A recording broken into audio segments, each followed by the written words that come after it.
আসসালামু আলাইকুম।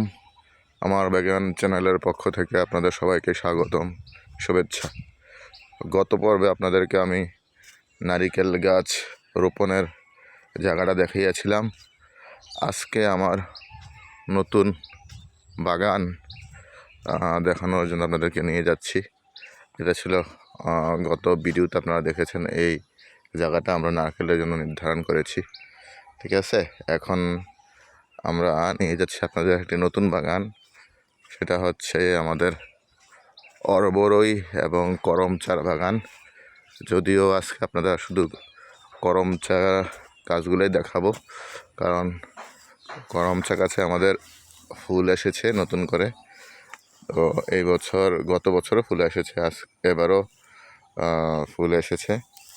তো আমরা এই পুরো গাছে অসংখ্য ফুল আপনারা দেখতে পাইতেছেন। এই হচ্ছে গাছের অবস্থা। গত বছরও প্রচুর ফুলও এসেছে, ফলও এসেছে। তো আমরা পুরো বাগানে প্রায় এখানে 32টা করমচার চারা রয়েছে, যেগুলো হচ্ছে 2টা অরবরই গাছের গ্যাপে একটা করে করমচা গাছ লাগানো হয়েছে। তো প্রত্যেকটা গাছে ফুল এসেছে মাশাআল্লাহ।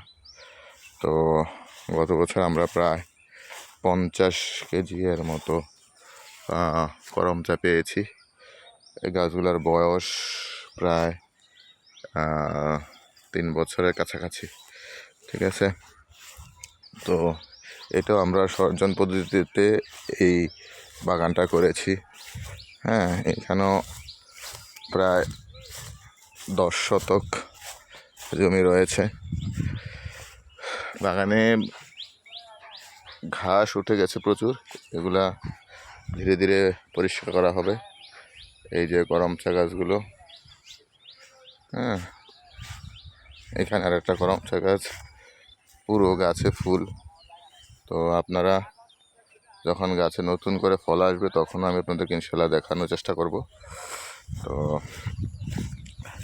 এই যে আরেকটা গাছ, এভাবে করে 2টা গাছের গ্যাপে গ্যাপে আমরা অরবরই গাছের গ্যাপে আমরা করমচা গাছ লাগিয়েছি। এগুলো এখন প্রচুর ফুল। এগুলা মিষ্টি করমচা, অর্থাৎ মিষ্টি কালারের করমচা হয়। হ্যাঁ, অসংখ্য করমচা ধরে, খুব সুন্দর দেখা যায়। এখানে অসংখ্য ফুল দেখা যাচ্ছে। হ্যাঁ, হয়তো বা ক্যামেরায় বোঝা যাচ্ছে না, কিন্তু প্রচুর ফুল এসেছে। হ্যাঁ, এই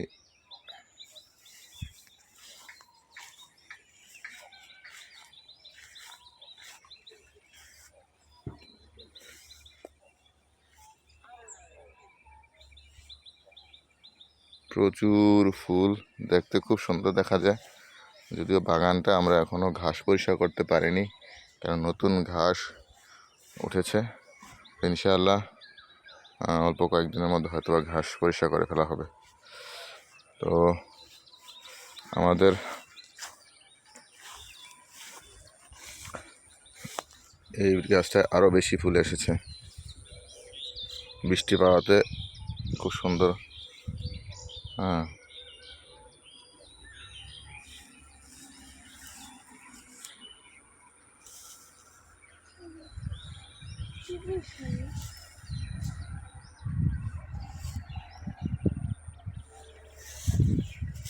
এটা বাগানের সৌন্দর্য। ফুল আসছে, ফলগুলোও দেখতে অনেক সুন্দর হয়। থোকায় থোকায় ফল, মিষ্টি কালারের ফল, খুব সুন্দর। তো সবাইকে অসংখ্য ধন্যবাদ আমার সাথে থাকার জন্য।